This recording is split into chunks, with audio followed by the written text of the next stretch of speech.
4 things you actually need as a photographer. For one thing you need as a photographer is obviously a camera, but not just a camera.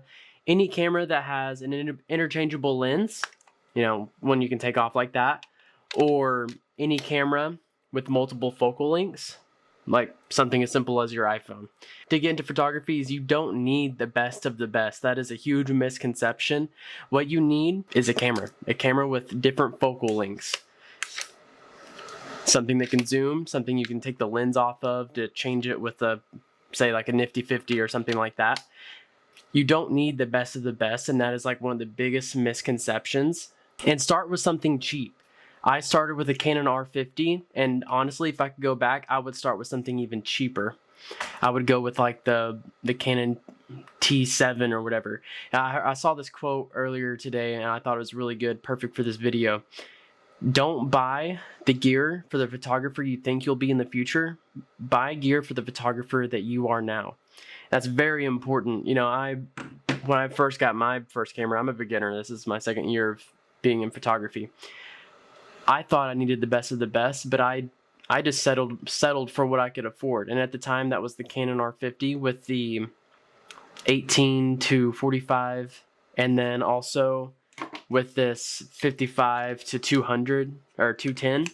That's what I was able to afford at the time. I think it was like $1,000. It was a great purchase. I love the Canon R50, but buy something that you can afford, and buy something that you can get multiple lenses for, and you can buy extra gear or extra accessories for. The second most important thing is extra batteries. I go through batteries like crazy. This is the Lana dual pack. It charges 2 batteries at once. One's actually in the camera. And then it also comes with little SD card holders, so you can keep extra SD cards with you. These batteries have been great. Honestly, I haven't even noticed a difference with these batteries versus the Canon batteries. And the great thing is, if you're smart with the gear you choose, you can have, like I have the Canon R50, it uses the same batteries as my Canon RP. Like, that speaks for itself. Like, it's great to have gear that uses the same batteries. That way they're interchangeable. And then something else I would throw on top of keeping spare batteries is actually having a portable charger. You can use this to charge those batteries, or you can use this, like, say, charge a microphone or any gear like that you may forget to charge. You can get these cheap on Amazon, Walmart. I got this one at Walmart, and then I have this bigger one that's also a car jumper. I got this one from Harbor Freight. So just be resourceful. Keep an extra battery with you. It will save your life. There's been so many times that I went out and just forgot to charge my battery, or even forgot my battery. And if I had, at the time, my spare batteries with me, that would have never been an issue. And the third tip would be get a good backpack or a good travel case. You know, that's going to help keep your gear organized and protected. This backpack has scratches all over it now. I've taken it to California with me. I've taken it to New York with me. This thing's just been fantastic. It holds all my gear. It holds 2 cameras. I have 4 lenses in it, plus 1 camera with the lens on it. I have all my lighting, my microphones, everything fits inside this bag. But yeah, great backpack. It even comes with like a little poncho to put over the bag so it don't get rained on or anything like that. But the most important thing when it comes to these backpacks or having a travel case or anything like that is something that you can quickly access your camera. This has like a little thing on the side to get into it, but you know, that's important because, you know, you might be out somewhere and say your camera's in the bottom of your backpack. You're not going to want to dig it out, and you're just not going to want to dig it out and capture that moment. So it's very important to always have your camera within reach.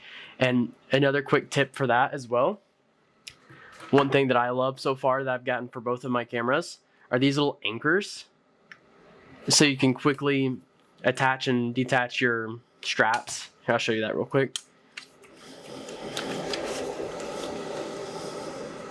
They just literally just go in and you pull it, maybe, and you pull it like that.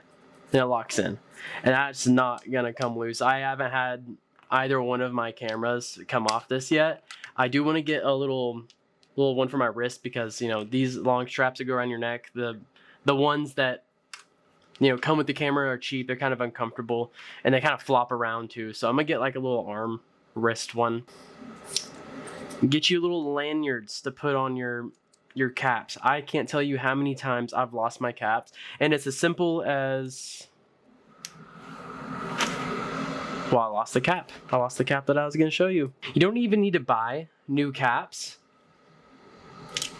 You can do like what I did here. I just found this little dingly wrist strap. So it came with something that I bought, and I just drilled a hole through the Canon cap just to attach that on there, and bam, you know, now that's,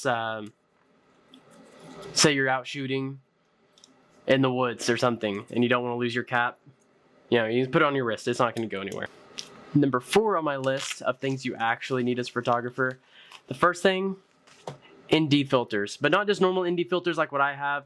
I would personally, if I can go back in time, I would get a variable ND filter. I have a pack of ND4, ND8, and then ND16. And then you're also going to want to get a polarizer. Polarizers keep glare, like say you're doing car photography and you have glare coming off the paint, like a black car or something like that.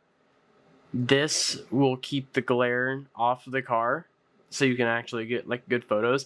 I have a couple of photos that I can demonstrate of me taking pictures of my car, my friend's car. We both have black cars, and this is just a game changer on that. So I'll throw those up.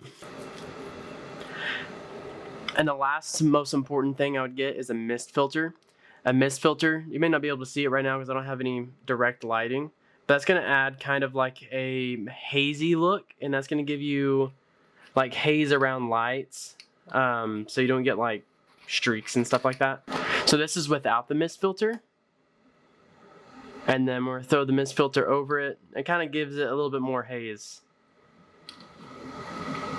That's going to help get cinematic looks to your photos and your videos. And here's a bonus tip. If you are like me, I have a little bit bigger hands. The Canon R50 is such a tiny camera. It's a great camera. I love it, but it's a small camera. I'm recording with it right now, so I can't show you that camera, but another thing, this is going to be my like bonus tip, is get you a cage. Get you a camera cage. This thing, it will protect it in a drop. Obviously, it won't protect the lens very much, but it will protect your body. And then you can have all these extra mounting spots. If you were to want to add like another camera, I've seen people put their phones on top of their cameras to record while they're taking photos. You can mount extra lighting to the cage if you wanted to. My Canon R50 I'm recording with, I have a light on it, and then I also have my microphone receiver on the cage as well. It's just a bonus tip. These things are rugged. If I were to drop this, without a cage on it, I would be scared. With the cage, it just gives you that extra, like, okay, it won't get, you know, it's not going to get hurt. And then it also has this little railing for tripods. The Swiss mount or whatever they call it. I don't know what it's called. I don't even have a tripod that actually uses that yet. I just have a cheap little $30 tripod that I don't even use. So that's also something that you don't need as a photographer. There's a lot of things that you don't need, and maybe I can do a video about things that you don't need as a photographer, especially when you are first starting. That could be another video. If y'all want to see that, let me know in the comments down below. And if you disagree with me, also let me know about that, because, you know, it's always good to have discussions. And then, of course, like, follow, subscribe.